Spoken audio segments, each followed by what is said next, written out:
Alors, maison de Dieu et as de coupe. Maison de Dieu, c'est la transformation, la reconstruction, et as de coupe, c'est l'amour et la tendresse. Et tu sais ce que ça veut dire? Et que tu vas bientôt rencontrer quelqu'un, meuf. Oh, la coquine! T'as quelque chose à nous dire? Ah mais chut, parle moins fort. Et valet de denier. Denier le travail, tu l'as rencontré à ton taf. Mais oui, c'est forcément ça. Vous avez vu sa tête? Non mais elle est terrifiante, une vraie sorcière. Non mais il te manque plus que le balai et le chat noir là. Ah ouais? Direct les clichés. Si je vous dis sorcière, vous pensez à un visage vert, un nez crochu sous un chapeau pointu, un chaudron et des potions. Alors que moi, je vous parle de Jeanne d'Arc, Anna Goldin ou Michaela Minka. Allez, laissez-moi vous raconter la sorcière.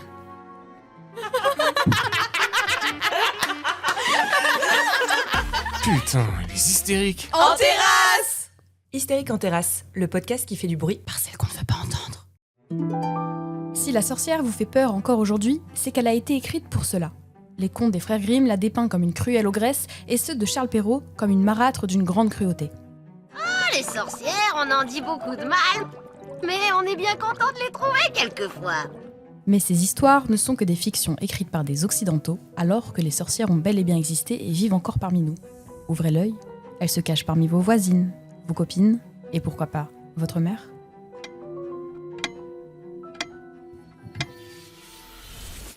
Dans les dictionnaires, la sorcière est par définition une femme utilisant la magie afin de nuire à la société. Elles sont apparues dès l'Antiquité, mais à l'époque elles étaient des guérisseuses, des sages-femmes, unissant leur connaissance des plantes avec la force de la nature pour soigner. Elles étaient admirées et respectées de tous, et ce jusqu'au Moyen-Âge.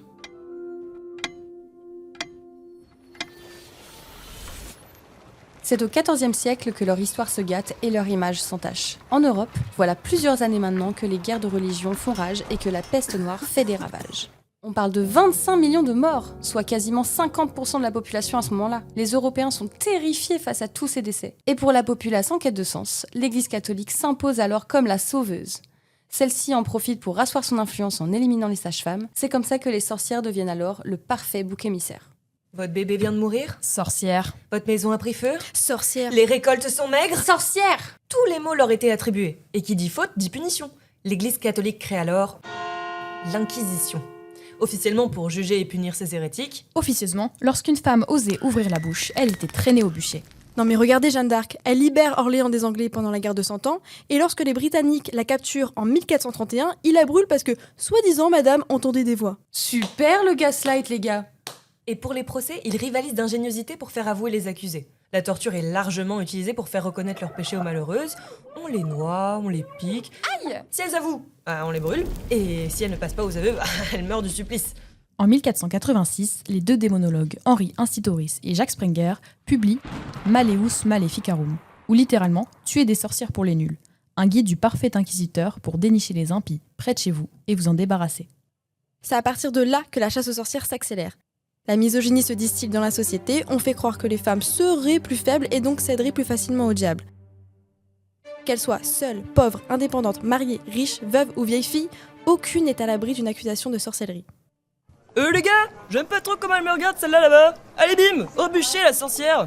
Ouais, brûlez-la! Brûlez-la. Ouais, ce soir c'est Barbone. Brûlez-la. Brûlez-la. Alors, qui veut une binouse? Wow, stop! Mais je comprends mieux d'où elle vient leur passion pour les barbecues. Non mais t'aimas la persécution.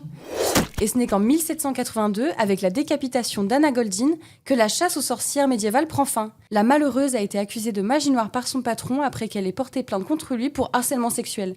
Étrange la coïncidence, non? Bon, je vous vois venir, Notel Woman. Et là, je suis d'accord avec vous. Il y avait aussi des sorciers. Et d'ailleurs, il y en avait quasiment autant que des sorcières. Mais dans 80% des affaires, les accusés, c'était les femmes. Et on parle de plus de 200 000 procès pour 60 000 exécutions dans le monde.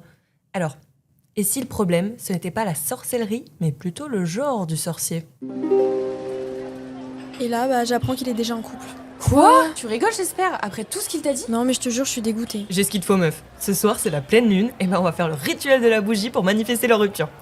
Et tu vas voir, il va la quitter rapidement, Sago. Tremblez! Tremblez! Les sorcières reviennent! Tremblez! Tremblez! Les sorcières reviennent! Dans les années 1960, les femmes se réapproprient l'image de la sorcière. Elle devient un symbole politique de la lutte féministe, écologiste et anticapitaliste. C'est comme ça qu'en 68 naît le Witches Liberation Movement aux États-Unis, un groupement féministe repris en Europe par les différents mouvements de libération des droits des femmes.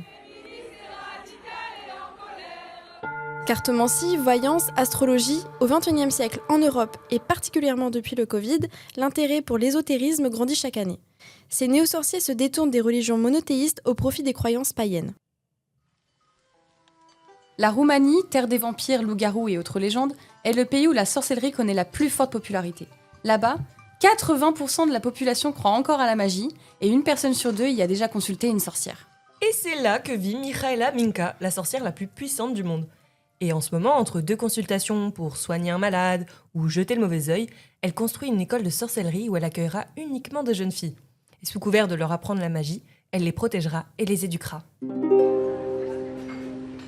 Mais attends, c'est quoi son signe astro d'ailleurs ? C'est un Gémeaux. Oh, mais meuf, c'est tous des fous les Gémeaux, laisse tomber, ça vaut pas la peine. Next. Merci d'avoir écouté cet épisode de notre podcast. Hystérique en terrasse, c'est un podcast qui parle des femmes dans le monde, dans la société, de notre corps, de notre sexualité et aussi de la maternité. Rendez-vous tous les mercredis pour un nouvel épisode. Et pour ne rien manquer de nos aventures, suivez-nous sur les réseaux sociaux @hystérique en terrasse. Bisous. Bisous.